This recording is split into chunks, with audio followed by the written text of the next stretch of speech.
I just see these two teams and I think about what the Cubs were headed towards, what they seemed like they were going to be.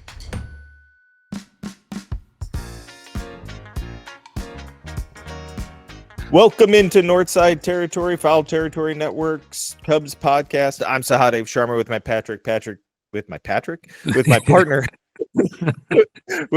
with my partner Patrick Mooney. We're your Cubs. Good to see you too. Yeah, we're your Cubs beat writers over at The Athletic. Patrick, World Series starts, I guess, whenever this may publish. I don't know when this is publishing, but it starts Friday. Yes. I don't know what day it actually is today, but it starts Friday. You're in full off-season mode, huh? Yeah. Yankees, Dodgers. I don't know how much you're on Twitter or check out Twitter, but it's really interesting to see some of the fans that are like, this is the worst World Series. This is what's wrong with baseball. The two big money, big market teams. Nobody wants to see that. And I don't understand that point of view at all. Like, this is, first of all, that never happens in baseball. This isn't the NBA where LeBron James is always in the finals or, the same teams are always make it. It's not like Tom Brady dominating the NFL. Like these things, this doesn't happen in baseball. Like Shohei Ohtani has been the best player in the game and just played in the playoffs for the first time. Crazy. Aaron Judge, like the big knock on him was he doesn't perform in the playoffs. And now like the big money teams are there. Like the two of the biggest stars in the game, like 4 or 5 of the biggest stars in the game, right? Are there. Like, I think it's great. And I think any fan base that's like, this is what's wrong with the game. These big money teams are pointing in the wrong direction. You should be pointing at your owners and saying, why aren't you spending like these teams? Especially teams like Cleveland. Like, they have an owner that's as rich as any of them. And he should be spending. But I think this is fun. I think it's, I get it if this happens 5 years in a row complaining, but this never happens. This hasn't happened since 1981. Am I right? Right? Like, that's the last time they matched up. And I think it's fun to see the legacies, to see the superstars and the matchup of arguably the two best teams in baseball. Yeah, I think two great backdrops as well. You've been to playoff games at Dodger Stadium, and I can only imagine what a World Series game against the Yankees would be like. I mean, for a Cubs-Dodgers game in August, and, you're randomly seeing celebrities, and it's way too loud, and it's kind of a hassle to move around. So I'm trying to imagine what it would be like, for the Yankees in the World Series there, but those escalators up. Oh man. Oh yeah. The overbearing security, and just the endless sort of maze to get wherever you need to go. But I thought the Diamondbacks were going to be in the World Series. That was when I went to spring training and heard Cubs chairman Tom Ricketts talking about sort of playoff baseball. I heard a lot about the Diamondbacks, and it seems to be, well, if you just get in, you never know what might happen. And that is true. I mean, that's not completely wrong, but it's also not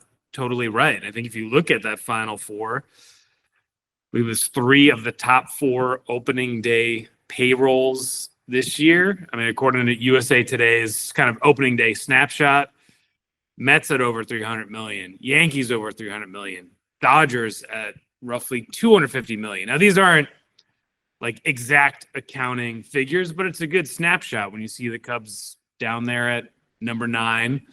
They're going to be, I think, actually higher than that in terms of like the CBT, but it just gives you an idea of like, yes, the Cubs are not cheap. They have a top 10 payroll. They have a lot of resources, but they're not,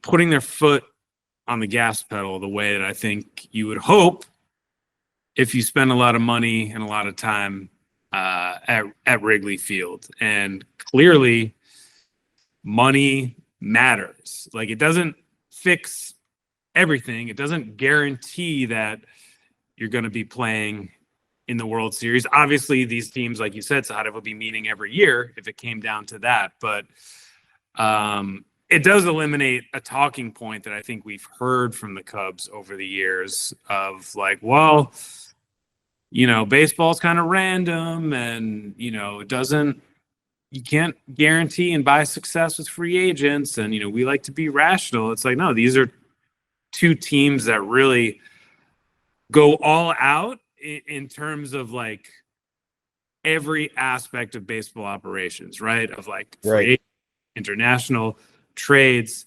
They draft well off the field. They spared no expense. And again, the Cubs are not small time. They're not cheap, but they simply don't compete at every level and every aspect the way these two teams do. Right. And I think that's a good point that fans often miss, right? Where we're talking about the big money guys like Aaron Judge and Shohei Ohtani and extending Mookie Betts, signing Garrett Cole. Listen, these teams do that. They put the money on the field, but they also have two of the most robust front offices. Like, they're not like all about spending money, right? Like that's, yes, they use that like as a cudgel of sorts to kind of beat out other teams for free agents, sure, but they're really good top to bottom, and they have, I think this is two of the three biggest R&D departments, they invest in scouts, they draft really well. Like, these are top to bottom strong orgs. And that's why when you just look at payroll, that's fine, right? Like, I think that's important. I think we need to stop hearing the excuses of Arizona went to the World Series, so any team can make it, right? The payroll doesn't matter. That is absolutely true. Cleveland year in and year out is good. Tampa almost every year is good. Milwaukee is almost every year is good. But I think this is important for the big money teams to go far, to kind of stop giving that talking point to owners and saying, well, I don't need to spend as much because I expect my front office to do more with less.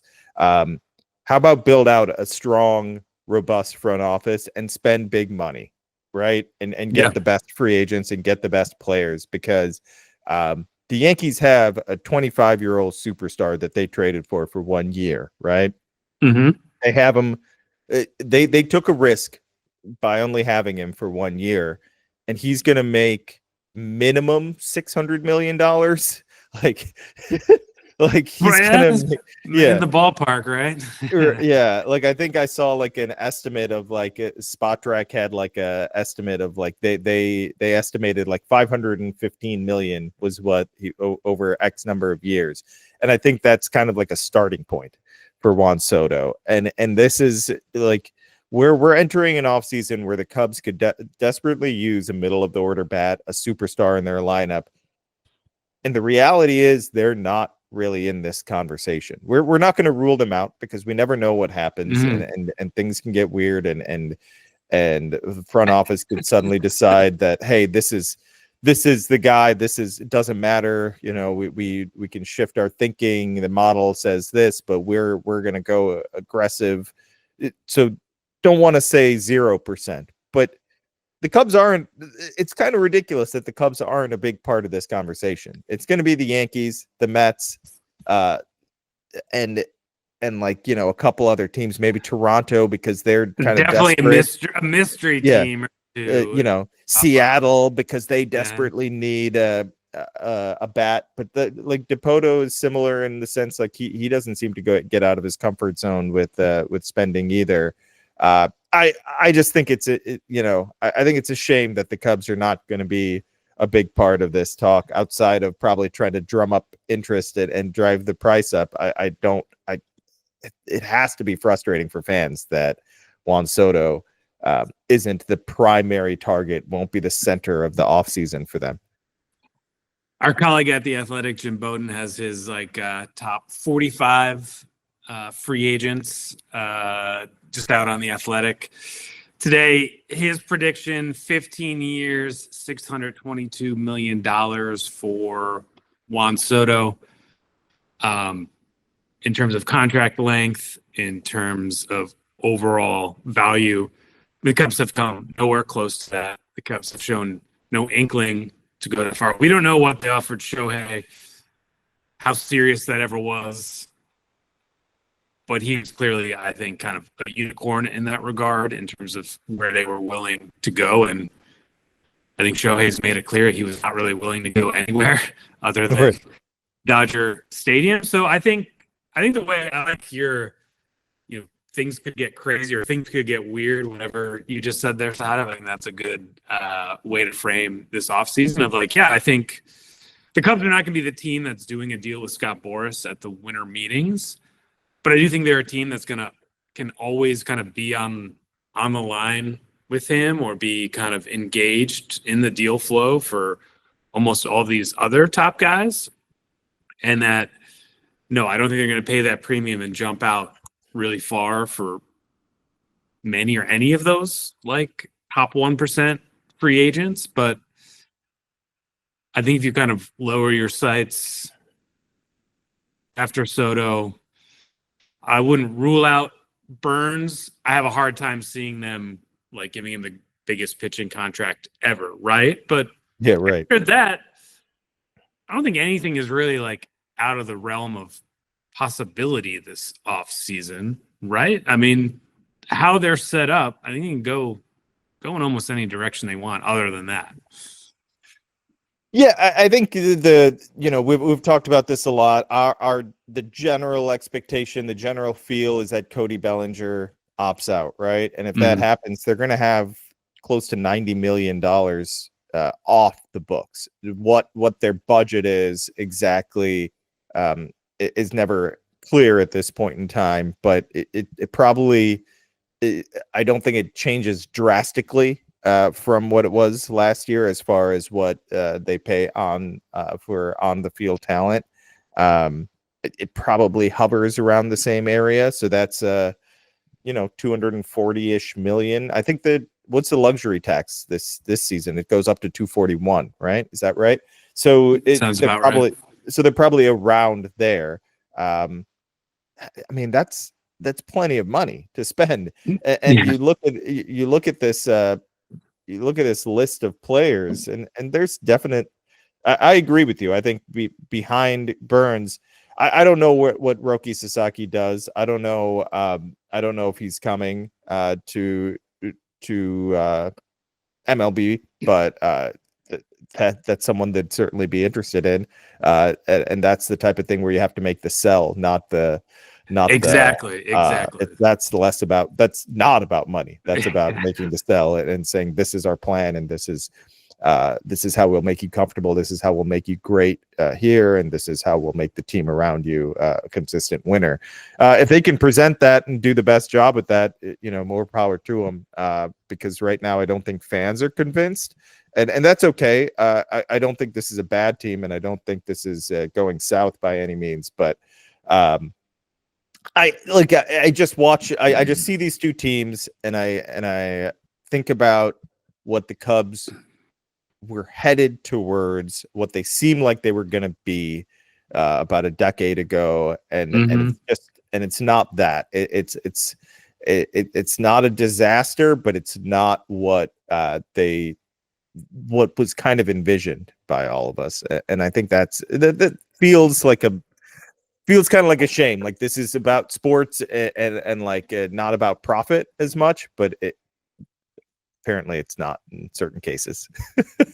Why don't we take a quick break right here, Patrick, and we'll come back and talk more Cubs World Series stuff. Hey, FT fam, it's Anthony Rizzo. I can't stop talking about Vuori. Vuori is perfect if you are sick and tired of traditional old workout gear. I wear Vuori in all settings, not just in the gym, because honestly, it's comfier than whatever you're currently wearing. No joke. I'm wearing Vuori daily leggings right now. They're high-waisted with the drawstring and cuffed ankles. They look good and they feel great. You're going to love them. Vuori is an investment in your happiness. For our listeners, they are offering 20% off your first purchase. Get yourself some of the most comfortable and versatile clothing on the planet at vuori.com/foul. That's VUORI.com/foul. Not only will you receive 20% off your first purchase, but enjoy free shipping on any U.S. orders over $75 and free returns. Go to vuori.com/foul and discover the versatility of Vuori clothing. Sahadev, I'm so glad you mentioned that because that's exactly where my head was going. I mean, we were there in Cleveland. We saw it happen. We saw the behind the scenes celebrations, everything that kind of led up to that moment. And I don't know, we left the stadium, at like 4 a.m, whatever it was. I mean, you're running on no sleep. You know, you go to the parade. It was just GM. It was just a total blur. But I think clearly in that moment, you look at the ages of that player group and the splendor of a renovated Wrigley Field and just the momentum off that World Series when you're thinking like, wow, the Cubs could be like, make this a habit, right? And I think that sort of ambition and glamour lasted through, say, kind of signing Yu Darvish, right? That was that's exactly what I was thinking. The exact moment of like, and I believe Theo even said, well, the way this deal is structured would reduce the AAV on the contract to help with the CBT implications, leaving some room for a star. And obviously, everyone's thinking probably Bryce Harper number 1, Manny Machado number 2. Does not happen. They win 95 games somehow in 2018, and everyone is pissed off.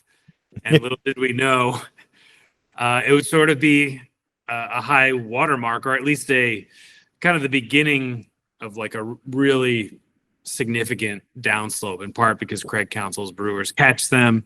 We don't need to rehash everything as much as like that feeling is gone, right? When you look at this World Series, no one's like, oh, you could sub the Cubs in for that and it would be the same, right? I mean, it would still be a big deal if they were that good, but the Cubs are clearly not on par with these teams. I mean, the standings have told us that. The results tell us that. But just in terms of an overall, like, I think vibe is not strong enough a word, but in terms of like an organizational like mandate or like just pursuit of greatness, don't quite see it at Wrigley Field at this point in time. Doesn't mean it won't happen over the next several years, but not the same anymore. No, it's certainly not. And I mean, one key player from that group is now with the Yankees, and it's funny. Anthony Rizzo is getting a lot of love for playing through pain. I instantly thought of 2019. Remember that the ankle injury that he had near the end of 2019. They're fighting desperately to stay in the race to make the playoffs. He gets what looks like a potentially season-ending injury. When we all saw it live, I think we were like, all right, this guy's not playing for a very long time. He's out for a month or two is what we kind of, when you saw it, that's what you thought. Like, did he break his ankle? What happened here? I'm not sure. Did he miss a game? Did he come back like the next day? He might have. It's something like that. Yeah. It was the type of thing where it's like, what? He's playing today? And that, like, I'm getting the same vibes from what's being reported and written about with regards to his hand. And he's hitting. I remember him. If I recall, he was hitting pretty well when that ankle injury happened. Like, it's not like he's crushing the ball. I don't think he's hitting a bunch of line drives and home runs. He's doing his, I'm not going to strike out. I'm going to find holes here. I'm going to put the ball in play. And he's hitting like 430 or something like that in a handful of games for the Yankees. And it sounds like he's kind of he got labeled a leader. I'm not sure if he was as much a leader as much as like the guy that kept things loose in the clubhouse, right? He was really good at doing that and making sure guys weren't wound too tight in that clubhouse. And it sounds like he's doing something similar with the Yankees. Yeah, our colleagues at The Athletic had a good story on kind of the Yankees off the field chemistry, and Rizzo is a big part of that, to the point where he's been like calling the Yankees bullpen in the middle of playoff games. And I think sometimes it's a fine line between leader and class clown, right? And I think how Rizzo is. I mean, I remember at Dodger Stadium, him and Javi on those pop-ups, like screaming at each other, like, don't drop it, stuff like that. It's like, really? Like that's how he's kind of gone about it. And I think we've kind of alluded to this before, like the Cubs and Rizzo are probably better off apart. Like, I don't think either side looks back with like a huge amount of regret. There was a huge sting at the time with Rizzo. He felt sort of disrespected. He felt underappreciated. I think he was a little confused, but the offer the Cubs made with Jed Hoyer kind of running point on it turned out to be maybe even a little generous if you kind of run the numbers. But I think this gave Rizzo an amazing opportunity. I mean, if you win a World Series for the Cubs and the Yankees, I mean, how many people have done that? To get to play with, seems like he's super tight with Aaron Judge, which doesn't like surprise me that all of a sudden you're kind of running with some of these future Hall of Famers. And now Rizzo is, not a Hall of Famer. I think that I don't know if he was on that track in 2016, but it wasn't like totally out of the realm of possibility if he just kept going great for like the next, decade. That hasn't quite happened. He's been an excellent player. I'm just looking at his Baseball Reference page here of like similarity scores. Eric Karros, Kent Herbeck, Prince Fielder, Jerry Burnitz, Ryan Klesko, Adam LaRoche, Reddy Sanders. So like, he's not quite that, but like, how many more other careers would you rather have than Rizzo's, right? If he gets a ring in New York and that Cubs ring, I mean, just be a pretty amazing capstone to a career. And, we'll see how he does in October. Seeing some of those misplays at first base and looking at his kind of overall numbers this year doesn't make me think the Ivy system is going to be lighting up for Mr. Rizzo to come back to Chicago, but we'll see what he does on the biggest stage here.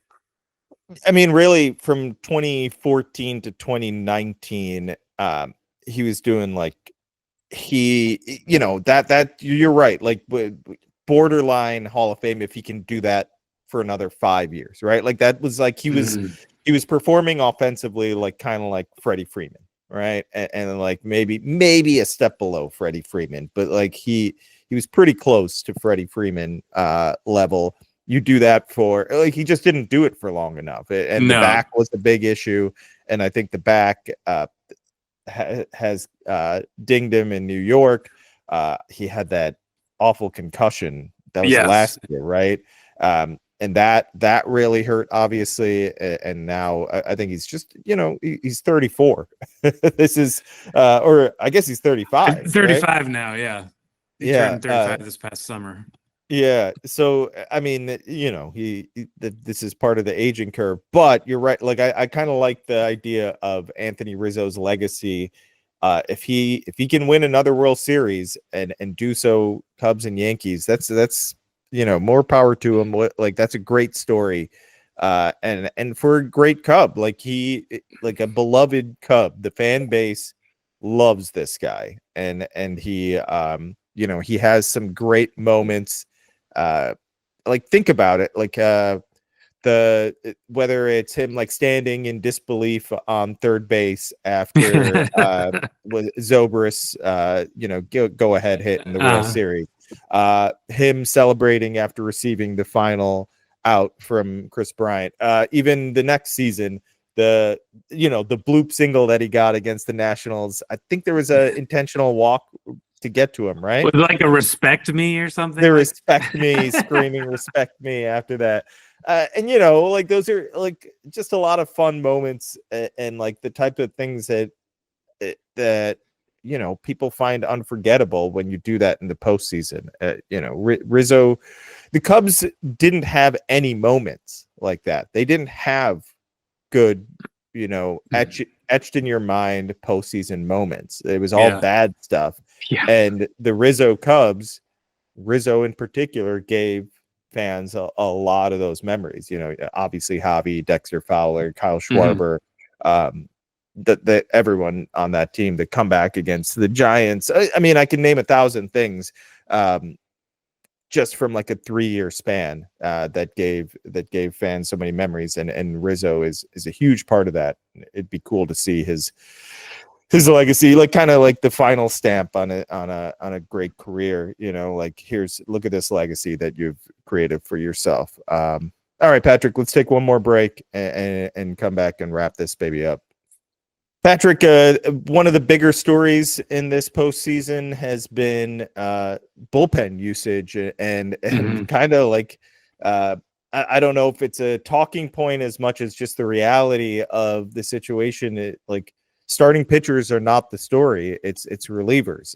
If you don't have a bullpen that can get you through a 7-game series, you're not you're not going deep in this this postseason. And it's kind of remarkable to watch probably the weakest starting staff the Dodgers have had during this run get to the World Series, and arguably I don't know who the betting favorite is in this, but look at these names. I mean, who's the biggest name in the Dodgers bullpen? Is it Blake Trinan?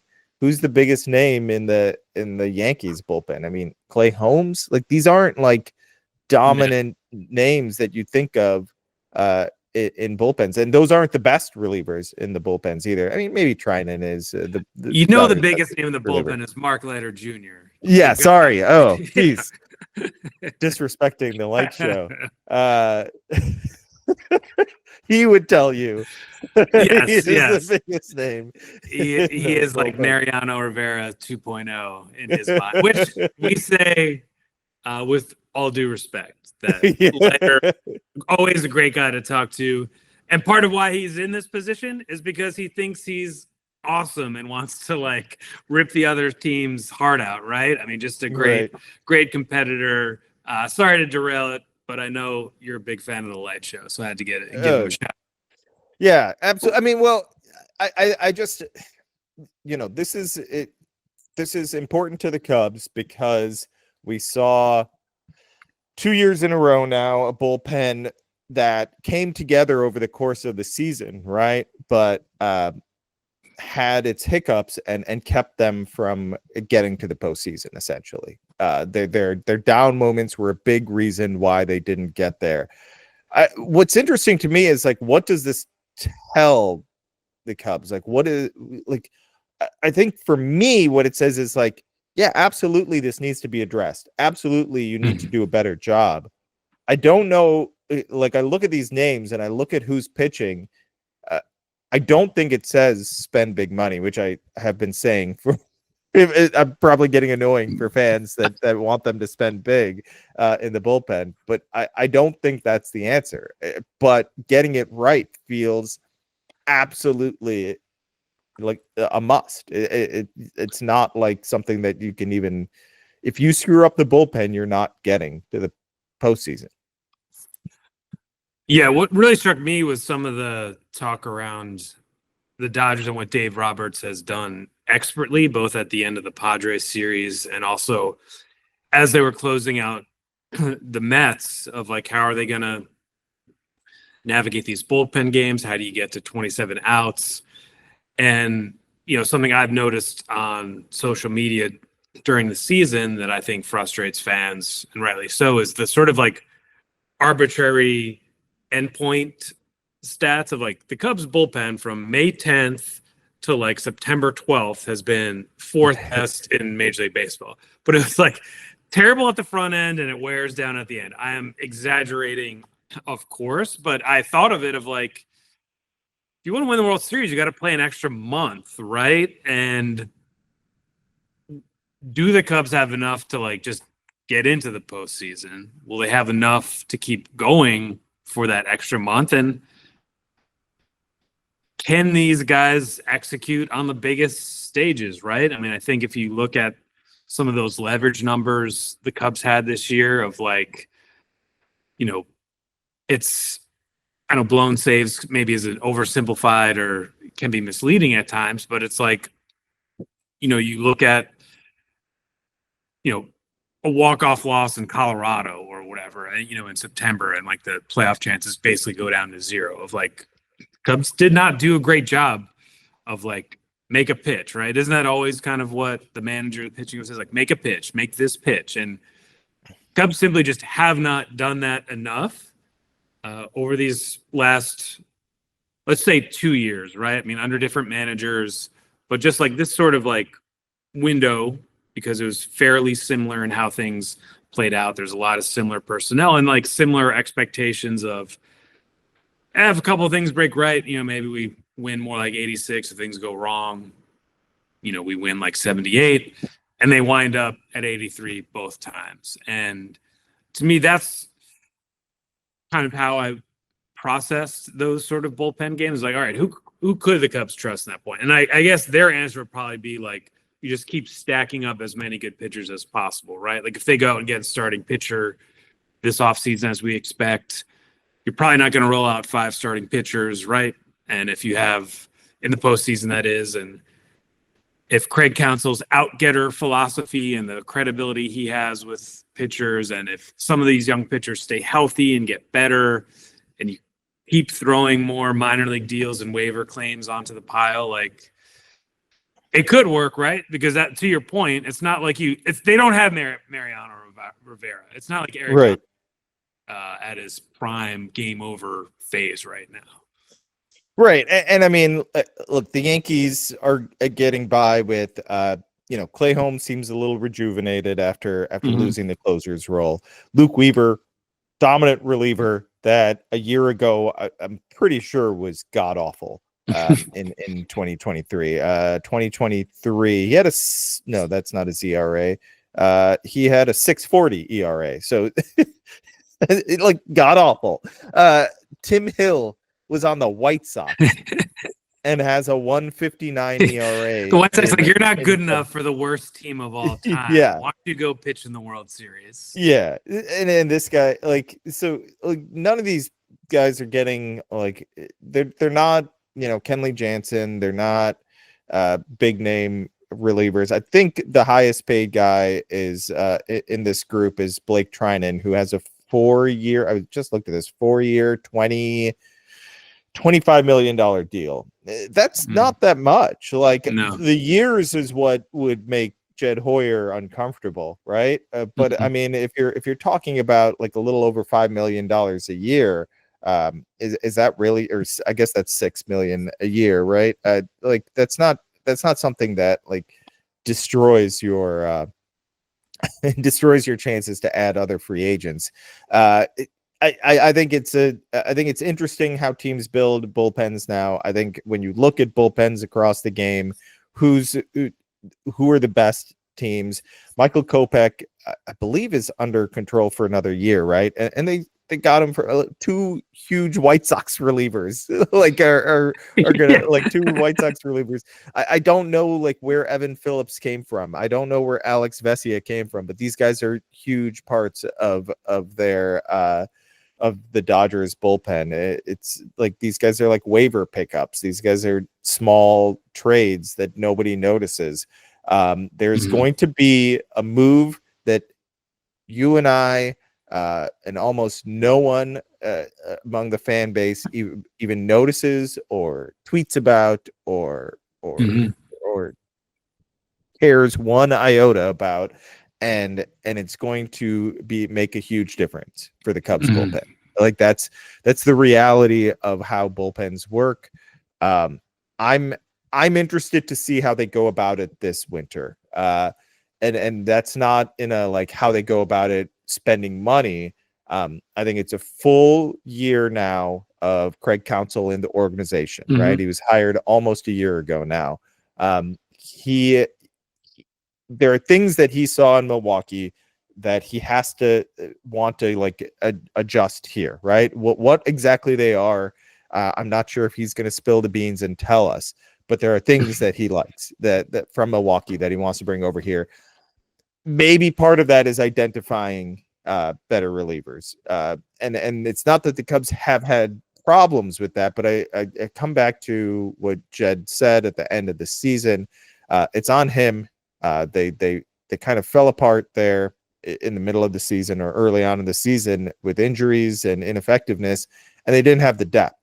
So how do they create that depth? What does that mean? I'm curious to see what that means in action, right? When you don't have the depth, they didn't have the depth. Does that mean, do they have the depth now? Does he believe they have enough depth and now it's just getting more like building it up and getting 4 guys, that compete for spots, or are there changes happening? What does that exactly mean? There were some really good developments over the course of the season. I'm curious how much of it matters next year.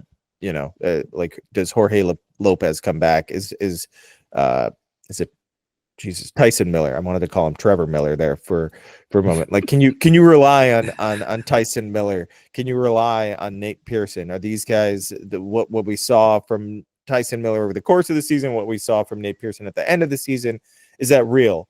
Or are you going to get like, remember when 2 years ago, everyone was counting on Keegan Thompson and he just wasn't the same guy. He just wasn't.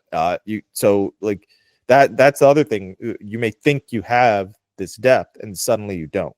How do they identify that? How do they determine that? What are the things they look at? One thing that kept being hammered to me about like someone like Julian Merriweather, people were like, oh, Julian Merriweather is hurt? Wow. What does his history tell you? That he's going to get hurt. Like going into the season relying on him is not something you can do. Like, it's not that he's ineffective when he's healthy, it's that he's rarely healthy. So the fact that the Cubs came, like, and I think that's something that sticks in my head. I heard that from like 4 different scouts around the game. They're like, yeah, maybe they shouldn't have relied on the guy that always gets hurt and then just happened to have a healthy season. Like, because these are things you have to consider. So look, what does that mean? How do you address these issues in the offseason, I guess, is I'm not sure if we have a clear answer yet, but I'm curious. Solving for wins, Sahadev. That is what Mr. Council would say, or Mr. Hawkins would say. I think we've talked about Clay Holmes before.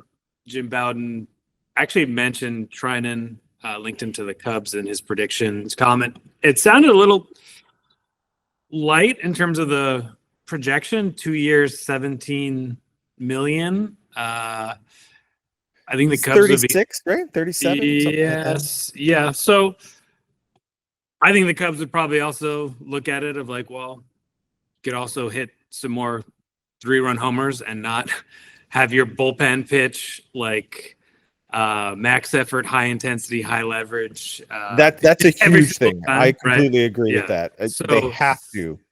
I don't think they're going to be like necessarily chasing the bullpen or like over investing in the bullpen, but I just don't think they can run it back the way they did this past year. I think you get someone who's better than Hector Neris, who you think will pitch better than Hector Neris, obviously, and keep throwing those guys on there. But look, there's no area of this team you're like, oh, the Cubs are like totally set there, right? Or like, oh, they're like, that is totally taken care of. I mean, we'll get after the World Series, we'll get some more clarity on Cody Bellinger.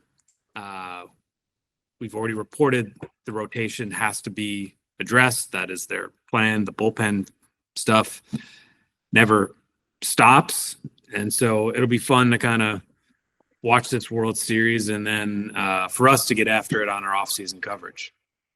Yeah, I'm curious to see how aggressive they are after last offseason where I think I literally wrote a piece like, what are the Cubs doing type thing, because fans were so like losing their minds and nothing had happened.